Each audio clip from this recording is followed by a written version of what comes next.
Yes, unfortunately, you read that right. Everyone in the US has had 3.5 concussions.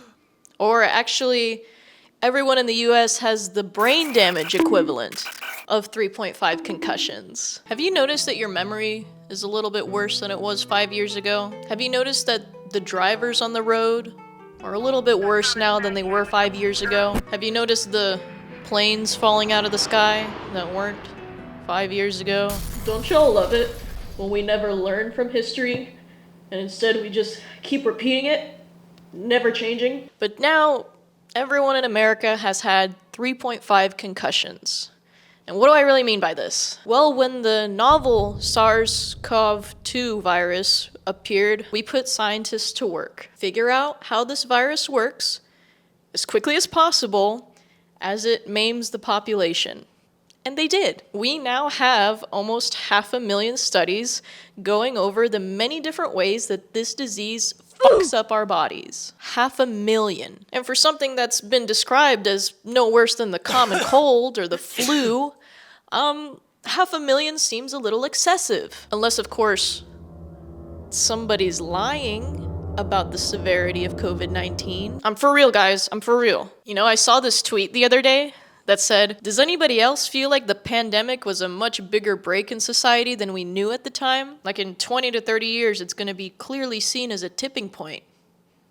4.7 million views. Retail doesn't seem to have bounced back. People's attitudes seem to have changed. There was, as the kids say, a big vibe shift. Is a pandemic a vibe shift? Is over 1 million people dying in the last 5 years a vibe shift? Is almost 500,000 people living with long COVID a vibe shift? No, I think it goes a little deeper than that. Gee, I wonder why people feel so uneasy after 5 years into a pandemic. It's almost like it never ended. You know, for 5 years, they kept downplaying COVID-19, and now everyone in the US has had it on average 3.5 times. I mean, over 1,000 people are dying on average every single week. I don't even have that many subscribers. That's an insane amount of people, okay? I think the pandemic has fundamentally changed the world completely, and we should be adapting to this new world. So if you want to face the realities of living in this new world, welcome to my channel, comrades. You probably don't know me, and I'd like to keep it that way. Y'all like my flowers? Lesbian flag colors. Did you know the creator of the lesbian flag is homeless? Here's her GoFundMe. People are surprised that we're still feeling the effects of the pandemic 5 years later, and it's like, did you know pandemics are traumatic? They're like war. It's an event that changes generations, and it's affecting our youngest generation right now especially. I mean, it's not a surprise that after the Spanish flu, we had a global depression, we had another world war, we had the KKK. We're literally seeing the same exact thing happen right now. Yay! I mean, the levels of gaslighting that we're experiencing right now are unbelievable.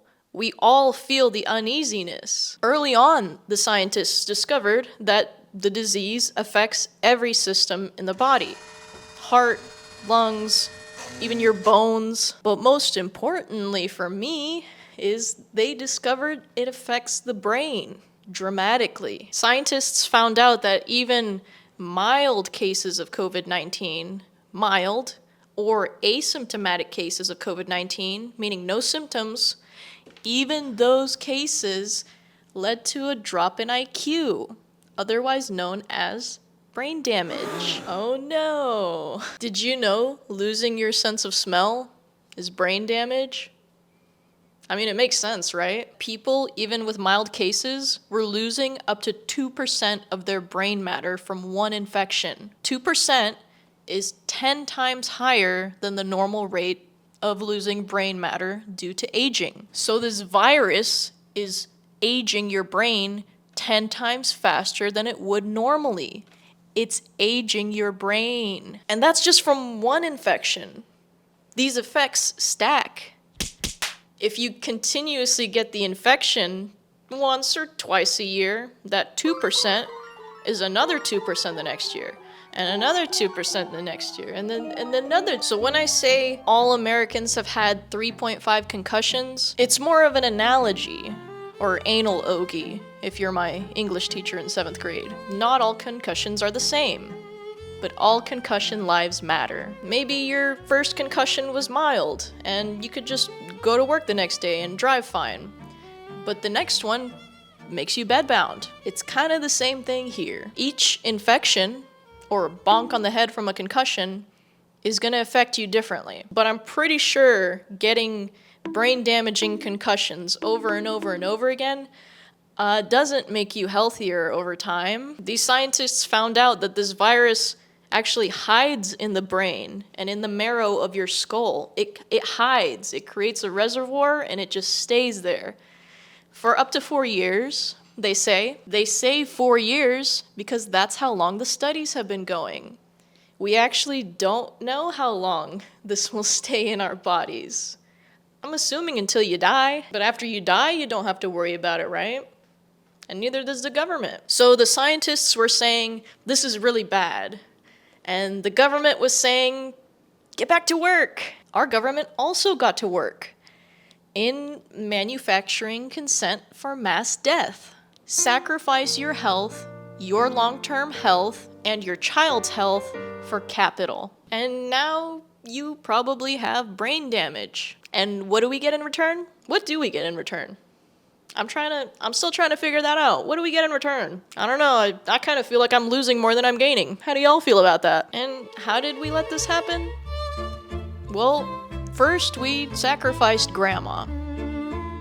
Our public health institutions were like, it's just old people dying. Who cares? And a normal society would have been like, well, everybody gets old. Maybe we should care about how it affects old people. And for how much liberals and Democrats like to say they're better than the Republicans, y'all adopted the exact same practices, the exact same anti-mask rhetoric. And where did that get us? Who cares? I want to have brunch. And when you're ready to sacrifice one group of people like that, what's to stop you from sacrificing the next? And that, my friends, is called eugenics. And here we are. Now the disease kills children at a higher rate. The future of this country are children. In fact, COVID is now the leading cause of child deaths from infectious diseases. Yeah, you know the funny thing about brain damage is you don't know you have brain damage. Most of the studies have found increased impulsivity, decreased risk assessment, cognitive decline, aging, of course. It's why kids are having a lot of trouble in school right now, and teachers are leaving the industry because they can't deal with these kids with this early onset brain damage. And what are these kids gonna do? How are they gonna get through school and through college? Well, that's what we have ChatGPT for. Yay! By the way, I'm not a real person. I am made of AI. I'm AI. I'm Grok. Nice to meet you. I think I gotta put some jokes in here to make this video more lighthearted. Jokes, jokes, jokes, jokes, jokes. Hey, you know who the biggest joke of our time is? Elon Musk. I mean, isn't it a little bit suspicious that in the timeline where we have a brain-damaging virus infecting everyone, we also have ChatGPT now and generative AI to do all the brain work for us that we don't want to do or can't do anymore? Sorry, my cat wants food. How entitled. And COVID-19 also affects pets, and they don't have a vaccine. That sucks. Yep. Our cats and dogs also have brain damage. How do you feel about your pets having brain damage? I feel really sad. What do you have to say about that? Yeah, I'd be angry too. I think we really need to start making changes to accommodate a cognitively declining population. A rapidly cognitively declining population. I mean, look at the people in our Congress right now. They were already old before 2020. They're only gonna get worse. Your bus driver now has brain damage. Your surgeon now has brain damage. Our president now has brain damage. I don't know about now, but no, I don't think it's great that people with our nuclear codes potentially have brain damage. I think we should all care about that, maybe. And I'm not trying to be ableist here. I'm not saying it's a moral indignation if you get sick. I'm not saying you're a bad person or you're dumb if you have brain damage. We probably all have brain damage now. Are we just gonna continue to ignore this until every plane falls out of the sky? Until everyone is dying an early death? 'Cause that's the path that we're on right now. There's no plan.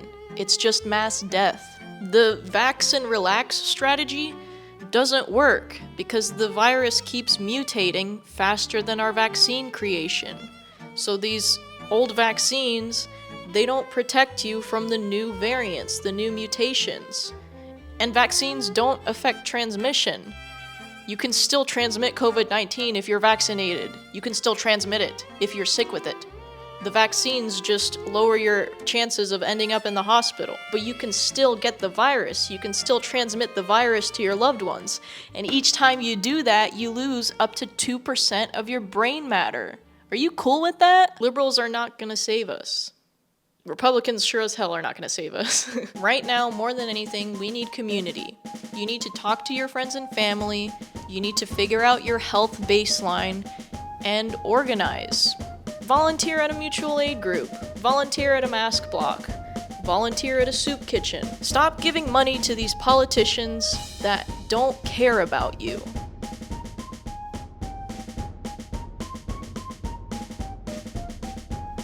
You know, excess deaths never return to pre-pandemic levels. And disability filings for adults have only increased. Same with homelessness and child mortality and measles. Everything is increasing.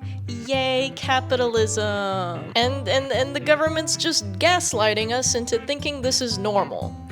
It's not. It's not normal. This isn't normal. I personally wear masks and respirators, and I have yet to test positive for COVID-19. I've only tested negative. It honestly pisses me off that I have to buy so many COVID tests, and they're always negative. But such is life, I guess. Everyone in the United States is getting bonked on the head every time they get sick, and these effects are stacking and getting worse. Everyone is feeling the effects of this pandemic. Everybody is. We don't talk about it anymore, but we're feeling the differences. You can feel that we're missing a lot of workers right now. We're seeing understaffing in almost every industry. And this understaffing is putting all the burden on the remaining workers who have brain damage. And now it's gonna cost a lot of money to fix this. And capitalists, they don't want to spend money on us.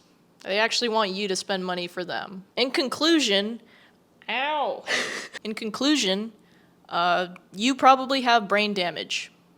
Sorry. The government basically manufactured consent to you receiving brain damage every single year. So let's stop repeating history.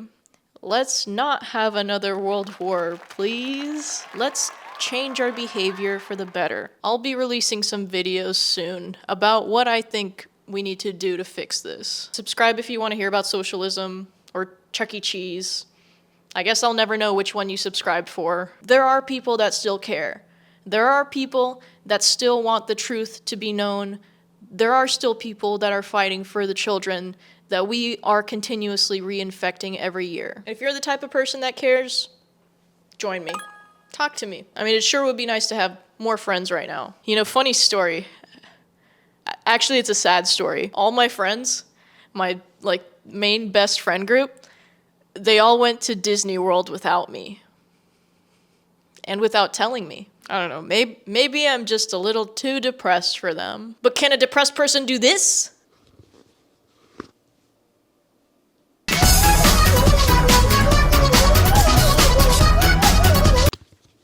Yeah, that's what I thought. They call me the proletariat pole dancer. But you can call me when this is all over.